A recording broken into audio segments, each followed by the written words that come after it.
Hello everyone, and welcome back to Let's Play Harvest Moon 64. I am Mega Freak 400, and last time, we did some fun. Holy crap! Typhoon, again. That's not good.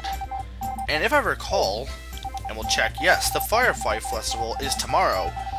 That's also not good, because if we miss that festival, we won't be able to go to it. So, that sucks. You wouldn't think the game would let you miss a festival. At least, I mean, you can skip a festival, but you think it wouldn't let you miss it due to a typhoon. Then again, I guess in real life, there's no reset buttons. But yeah, Typhoon.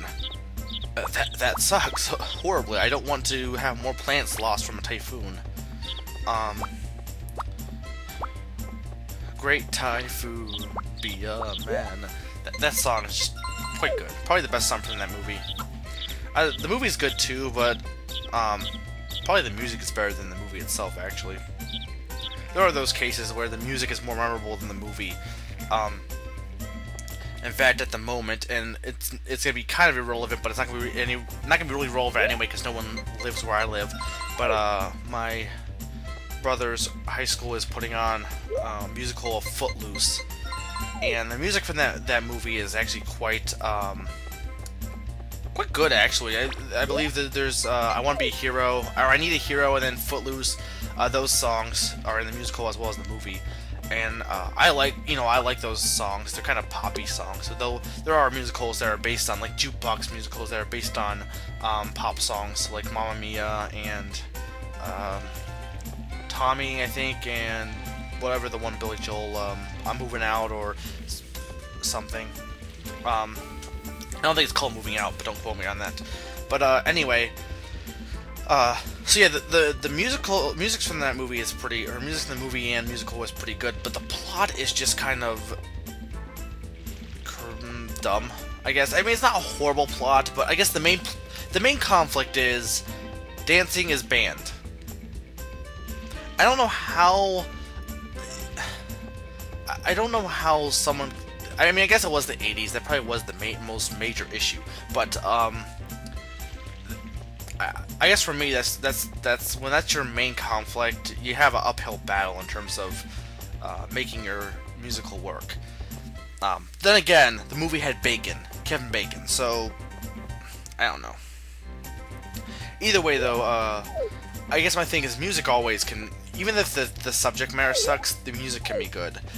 Though, in my opinion, that not really hurts the music, but like, for example, I mentioned in my Bowser's Inside Story top 6 list, which I should do another one of those at some point, but I mentioned in my top 6 list of that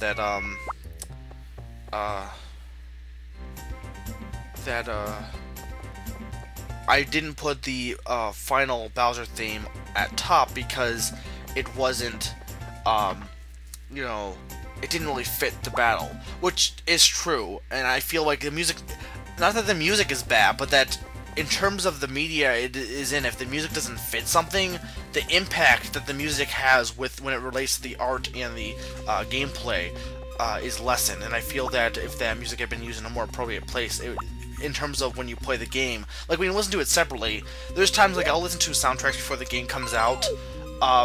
For example, and I hate to say this, but Kirby's Epic Yarn, I listened to that soundtrack before I play the game. And there's a song from Mount Slide that plays, and I was listening to it by myself, and I'm like, wow, this is really, I know the word is overused, but epic. It's really good sounding, it's quite phenomenal. I played the level, and it's not that it doesn't fit exactly, it's just, I don't know, it doesn't have the same impact as it did by itself. And now that I listen to the music after I played the music itself, it's like I know how the music fits in with the game, so it's just not nearly, it still has the same sound, it still sounds really great, but it's just not nearly as, I think if it was in a, I don't really know what they could have done to make it work better, because it's not like it didn't fit the level, it's just it didn't fit as, I don't know. I guess my thing was it was a little bit too epic for the level. Not really anything they could have done for the level. They could have tried to make the level a little bit more epic, like have missiles come at you or something. But I guess my thing is when a music fits to a level, it just works so much better overall. It's just better when music fits. Now again, music can still be enjoyable and not fitting. I guess with Bowser's Stories, the final boss theme is, I guess my thing is that kind of music. As much as I like it, sometimes the most over the top and very dramatic and again epic, because for lack of a better word, music is very can get old after a while because they don't all sound the same, but because they don't sound the same. And whoa, I guess the typhoon didn't happen. I'm gonna predict that because the festival is happening, that if a typhoon happens before festival, the typhoon is canceled, which is good. I don't really want to deal with the typhoon. I do get to go see the Firefly Festival. And there's the mayor, Mr. Mayor. The Firefly Festival is tonight. Why don't you join us? We go to the beach to float firefly lights. Those are, well, haha. You'll understand if you come. They float. They all float. That movie is so... That movie has become like a cult catchphrase generator for my group of friends. But, that's something else I was thinking about. In terms of, I mentioned in my last series how I wasn't a big fan of country music, but when I think about pop music too, like music that uses guitars, I guess that's why I kind of like gay music or classical music or musicals to an extent too. But like, a lot of times, besides the words, a lot of times the melody to a song sounds quite a bit similar in like pop music.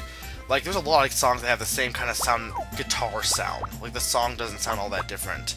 I think my favorite songs are the ones that are really different. They sound different. The ones that sound just kind of like your generic rock song. I mentioned this before. I think I said this before that I like things that are different. Things that are different just stand out to me more. But yeah, I guess that's the thing with epic sounding or really over the top sounding songs, is they're not bad, it's just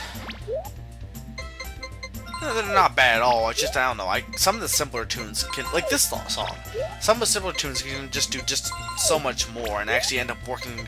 It works better. Sometimes the simpler songs work better than the over the top songs, oddly enough. But yeah, let's get our eggs. And oh crap, I put the chick on the edge of death. You know, I don't know why. Usually, just black backgrounds, like this building is just floating in the middle of nowhere. If you really think about it, if you actually examine it, for whatever reason, I guess suspension of disbelief to an extent, but it doesn't really. I don't really notice that. I guess it just seems like you're in a building and the black doesn't bother me. However, times when it does bother me is, for example, Super Mario RPG, or again I mentioned in Link to the Past, when it's not black. Blue, for whatever reason, stands, because I guess it's a more vibrant color. In Super Mario RPG, the land is actually set to a blue background, and that kind of aspect is a little bit, you know, it's like, well, wait a minute, I'm set to a blue background. It's odd. Black is good for kind of not standing out, oddly enough. Like in terms of games and the situation. So yeah, let's quickly go over our plans. Eventually we'll have to get going to see the Firefly Festival, which is kind of a pointless festival, but it's kind of touching and it's pretty to go to. And yeah, I keep accidentally hitting the R button. The problem with my controller is the problem with the N64 controller is the way I hold my controller. I always tend to accidentally hit the R button, and that'll rotate the screen. Which I could keep it permanently rotated, but I like having this kind of isometric view. I guess I could try not having isometric. If I was to do it though, I'd rotate it to the left and have it constantly be the other way, facing straight, as opposed to facing, you know, so that the entrance to the farm was at the top of the screen. I'd rather have the entrance to the farm be to the left of the screen. Or of this area. And this is the only area you can rotate the camera, I believe.